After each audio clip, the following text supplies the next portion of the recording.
प्यारे बच्चों, most welcome है आपका प्यारा सा एजुकेशन प्लेटफॉर्म सफल क्लासेस में। प्यारे बच्चों, आप लोग का क्लास 10th का जो है त्रैमासिक परीक्षा साइंस का होने वाला है 27 जून से। मैं उसका ओरिजिनल यानी सब्जेक्टिव का बताने जा रहा हूं, जो सीधे आपके बोर्ड एग्जाम में हूबहू यही प्रश्न देखने को मिलेंगे। प्यारे बच्चों, टोटल जो है आपका 80 मार्क्स का पूछा जाएगा, जिसमें से आपको 40 ऑब्जेक्टिव पूछा जाएगा, ठीक है।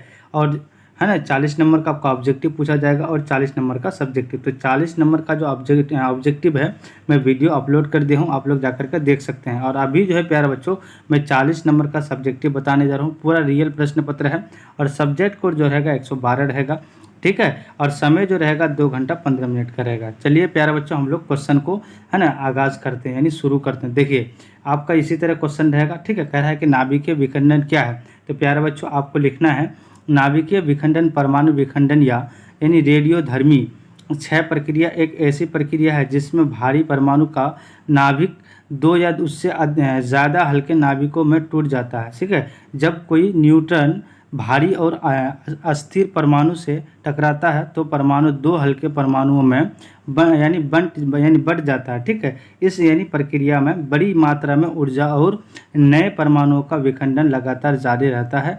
इसे यानी क्या कहते हैं, श्रृंखला प्रतिक्रिया कहते हैं। प्यारे बच्चों, इतना लिख दीजिएगा, आपको 5 नंबर मिल जाएगा। अब कह रहा है कि अवतल दर्पण के कोई 2 उपयोग लिखे। तो अवतल दर्पण के देखिए 2 उपयोग लिखेंगे। देखिए, दाढ़ी बनाने के लिए, टॉर्च सर्च लाइट वाहनों के हेडलाइट में, परावर्तक के सतह रूप में, मेकअप मिरर के रूप में, है ना, सौर यानी भाटिया में, माइक्रोस्कोप में, दूरबीन में, है ना, डॉक्टर द्वारा नाक कान गला इत्यादि की जांच के करने में, ठीक है। ये सारा क्या होता है, अवतल दर्पण का उपयोग होता है। अब देखिए, कह रहा है विद्युत विभव की परिभाषा दे और उसका यानी SI मात्रक लिखे। तो देखिए, कह रहा है किसी बिंदु पर विद्युत विभव को उस कार्य के रूप में परिभाषित किया जाता है जो इकाई धन आवेश को अनंत से उस बिंदु तक लाने में किया जाता है। विद्युत विभव का SI मात्रक वोल्ट होता है, जिसे V से सूचित किया जाता है, ठीक है। इसे जूल की प्रति कूलम के रूप में भी लिखा जा सकता है, ठीक है। इतना लिख दीजिएगा प्यारे बच्चों। अब कह रहा है क्या जीवाश्म ईंधन नवीकरणीय है, कारण दे। तो प्यारे बच्चों, आपको कारण इस तरह से देना है। देखिए, करना है कि नहीं, जीवाश्म ईंधन नवीकरणीय नहीं है। जीवाश्म ईंधन को बनाने में करोड़ों साल लगते हैं। ये सीमित मात्रा में उपलब्ध है। इन्हें जल्दी से नवीकृत नहीं किया जा सकता है। इन्हें विकसित होने में सैकड़ों या लाखों साल लगते हैं, ठीक है। उसके बाद लिखना है प्यारे बच्चों, इनका उपयोग करने में तुरंत बाद पुनः यानी फिर से उपयोग नहीं किया जा सकता है, ठीक है। अब देखिए, ओम के नियम को लिखे। तो ओम के अनुसार V बराबर यानी बड़का I बटे यानी कैपिटल I बटे कैपिटल R, ठीक है। इसमें है तो V का मतलब है चालक के सिरों पर लगाया गया विभवांतर और I का मतलब है उसमें बहने वाली धारा और R एक नियतांक है जिसे उस चालक का प्रतिरोध कहते हैं, ठीक है। उसके बाद ओम के नियम के मुताबिक अगर किसी चालक की भौतिक अवस्था में बदलाव ना हो तो उसमें है ना क्या कहता है, बहने वाली विद्युत धारा उसके सिरों पर लगाए गए विभवांतर के अनुपात में होती है। और ओम के नियम की खोज जॉर्ज साइमन ओम ने की थी।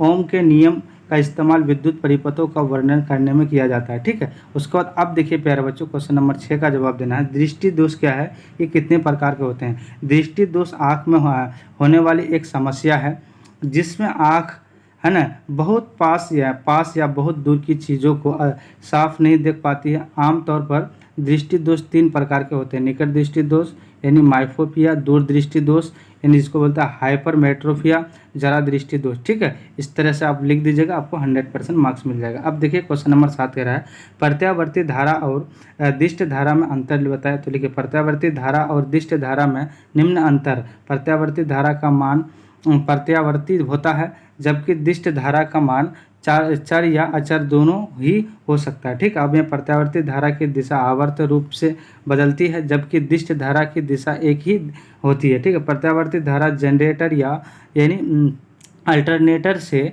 उत्पन्न होती है, जबकि दिष्ट धारा बैटरी से प्राप्त होती है। प्रत्यावर्ती धारा का शक्ति गुणांक 0 और 1 के बीच होता है, जबकि दिष्ट धारा के लिए ये सदैव 1 होता है, ठीक है। प्रत्यावर्ती धारा लंबी दूरी के संचारण के लिए लागत अनुकूलन सुरक्षित और कुशल है, जबकि दिष्ट धारा में नुकसान ज़्यादा होता है। इतना लिख दीजिएगा प्यारे बच्चों, आपको 100% मार्क्स मिल जाए। अब कह रहा है सूर्योदय के समय सूर्य लाल क्यों प्रतीत होता है।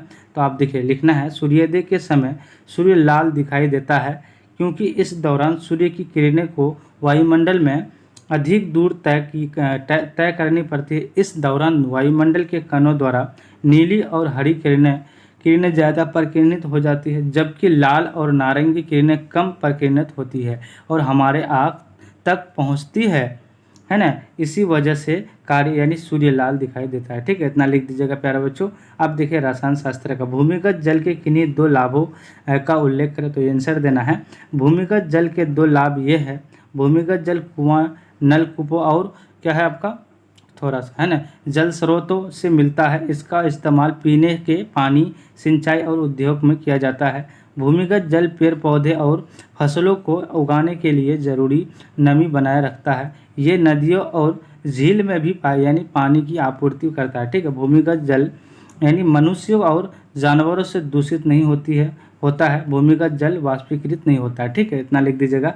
अब देखिए प्लास्टर ऑफ पेरिस का आणविक सूत्र लिखना है, तो देखिए इसका उपयोग क्या है, आंसर देना है कि देखिए प्लास्टर ऑफ पेरिस का रासायनिक सूत्र होता है CaSO4 यानी 1/1 यानी हाफ, जिसको बोलते हैं 1/2 H2O है। इसका रासायनिक नाम कैल्शियम सल्फेट यानी हेमी हाइड्रेट है। प्लास्टर ऑफ पेरिस के कई उपयोग है, देखिए कई उपयोग है। देखिए शल्य चिकित्सा में टूटी हुई हड्डियों का प्लास्टर करना, प्रयोगशाला में उन उपयोगों के छिद्र को बंद करना जिनमें वायु मध्य की व्यवस्था होनी चाहिए। ठीक है, उसके बाद की मृत्यु के लिए सांचे बनाना, दांतों में अंतराल को बंद करने के लिए दंत यानी भराव के रूप में यानी इसका यानी क्या कहते हैं इस्तेमाल किया जाता है। यानी ब्लैक बोर्ड के लिए चौक बनाने के लिए इसका इस्तेमाल किया जाता है। ठीक है, अब लिखना है संतुलन रासायनिक समीकरण क्या है, निम्नलिखित समीकरण का संतुलन रूप लिखे। ठीक है, लिखना है देखिए Al, उसके बाद S है जिसको सॉलिड बोलते हैं, प्लस H2SO4 AQ है ना। उसके बाद इसको रिएक्शन करेंगे तो ये होगा। तो आंसर लिखना है अभिक्रिया पक्ष में शामिल परमाणुओं की संख्या उत्पाद पक्ष में परमाणु की संख्या के बराबर होती है। उसको बाद आप रिएक्शन दे दीजिएगा। ठीक है, अब देखिए कह रहा है प्यारे बच्चों, क्वेश्चन नंबर आपका कह रहा है 12, अयस्क क्या है, तो अयस्क लिखना है खनिजों का एक संयोजन है जिसमें धातु या उनके उपयोग होते हैं, उसे अयस्क कहते हैं। उसका लोहे को जंग लगने से किस प्रकार का बचाया जाता है, तो लिखना है लोहे को जंग लगने से बचाने का एक महत्वपूर्ण तरीका है इसे गैल्वेनिक सेल के कैथोड बनाना।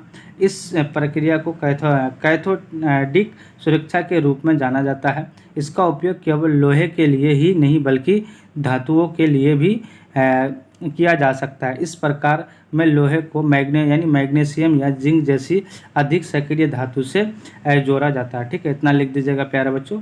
अब देखिए 13 नंबर का लिखना है सहसंयोजक बंधन क्या है, इसके 2 उदाहरण दे, तो लिखना सहसंयोजक बंधन 2 परमाणुओं के बीच इलेक्ट्रॉनों के जोड़ों साझा करने की प्रक्रिया है। इसे आणविक बंधन भी कहा जाता है। सहसंयोजक बंधन के कुछ उदाहरण ये है, हाइड्रोजन और क्लोरीन का एक साथ जाना एकल सहसंयोजक बंधन का यानी क्या करता उदाहरण है।